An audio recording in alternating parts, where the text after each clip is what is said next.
కేసీఆర్ గారు మీరు ఒకటే చెప్తున్నాం, మోసం చేసినా ప్రజలు బుద్ధి చెప్పిండ్రు. మళ్ళా కోలుకోకుండా బుద్ధి చెప్పినప్పుడు నల్లగొండ ఏ ముఖం పెట్టుకొని వస్తున్నాం, కుర్చీ చేసుకొని కూర్చుంటా అన్నప్పుడు ఒక్కసారి సొరంగాన్ని 2000 కోట్లు పెడితే ఎందుకు పూర్తిగా చేయలేదు? క్షమాపణ చెప్పి నువ్వు ఉండే ఇల్లు ఇంటి దగ్గర బయలుదేరే ముందు కార్లు వస్తావా, హెలికాప్టర్లు వస్తావా, బస్సులు వస్తావా, ముక్కు నేలకు రాసి నల్గొండ గడ్డ తాకే ముందు ముక్కు నేలకు రాసి క్షమించండి నల్గొండ ప్రజలారా అని చెప్పి వచ్చి ఈ బహిరంగ సభలో కూడా క్షమాపణతోని ఏం చెప్తావో చెప్పుకో. ఇక అదే సైమల్టన్ టైంలో మా కార్యకర్తలు శాంతియుతంగా పోలీస్ పర్మిషన్ ఇచ్చి ఒక కుర్చీ చేస్తాం, అక్కడ పింక్ టవల్ పెడతాం, ఆయన చెప్పుకున్న వీడియోకు ఒక ఎల్సీడీ పెడతాం, కుర్చీ చేసుకొని కూర్చొని సొరంగం మార్గం పూర్తి చేస్తా అన్నాడు. ఆ ఎల్సీడీ పెట్టి చూసేవాళ్ళు ఇక్కడ చూస్తారు.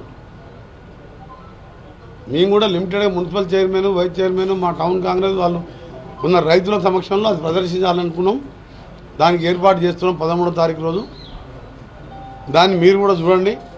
ఆయన అన్న మాటలు ఎందుకు రాలే 10 ఏళ్ళలో నీకు ఎస్ఎల్ సొరంగం చరిత్ర కేసీఆర్ది. మళ్ళీ ఏ ముఖం పెట్టుకొని నల్గొండకు వచ్చి సభ పెడతా అంటాడు? సిగ్గు లేదు జగదీశ్వర్ రెడ్డికి. సాగు తప్పి కన్ను లొట్టబోయినట్టు 4000తో గెలిచిండు సూర్యాపేటలో. లేదంటే నల్లగొండ జిల్లాలో 12కు 12 మేము గెలిచినట్టే లెక్క. ఇంకా ఏ ముఖం పెట్టుకొని జగదీశ్వర్ రెడ్డి కేసీఆర్ నల్గొండకు తీసుకొస్తుండు? ఈయనకు బుద్ధి లేదు జగదీశ్వర్ రెడ్డికి. కనీసం కేసీఆర్ కన్నా బుద్ధి ఉండాలి. 2 నెలలు అయింది ప్రభుత్వం వచ్చి. మీరు ఆగం చేసిన ప్రభుత్వాన్ని, రాష్ట్రాన్ని మేము ఇప్పుడు గాడిలో పెడుతున్నాం కాంగ్రెస్ పార్టీ. ఇప్పటికిప్పుడు మీకు ఏం తొందర వచ్చిందని చెప్పి పోరుబాట. ఎందుకు పోరుబాట? అప్పుల పాలు చేసింది, ఆగం చేసింది చాలగా ఇంకా పోరు చేస్తారంటే ప్రజలు సహించరు. నల్లగొండ జిల్లాలో ప్రజలందరూ కూడా ముక్త కంఠంతో ఈ కేసీఆర్ రాకని వ్యతిరేకించాలని చెప్పేసి కూడా ఈ సందర్భంగా నల్లగొండ జిల్లా ప్రజలందరూ కూడా చెప్తున్నా.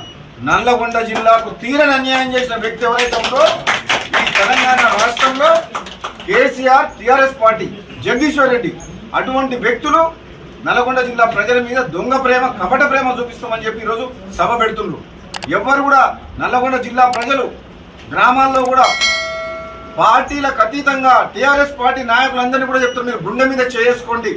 ఈ నల్లగొండ జిల్లాకు ఈ టీఆర్ఎస్ పార్టీ, కేసీఆర్, జగదీశ్వర్ రెడ్డి ఈ 10 ఏళ్ల కాలంలో అన్యాయం చేసిన మాట వాస్తవం.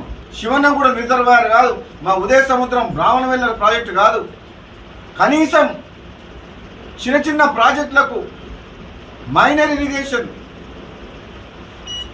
చిన్న చిన్న కాలువలకు కూడా మాకు డబ్బులు ఇవ్వలేదు అటువంటి వ్యక్తి.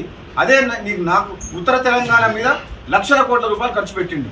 కాబట్టి నల్లగొండ జిల్లా ప్రజలందరూ కూడా ఈ సభని బహిష్కరించాలని చెప్పేసి కూడా ఒక మునుగోడు శాసనసభ్యునిగా నల్లగొండ జిల్లా ప్రజలందరినీ, ముఖ్యంగా కాంగ్రెస్ పార్టీ కార్యకర్తలను కూడా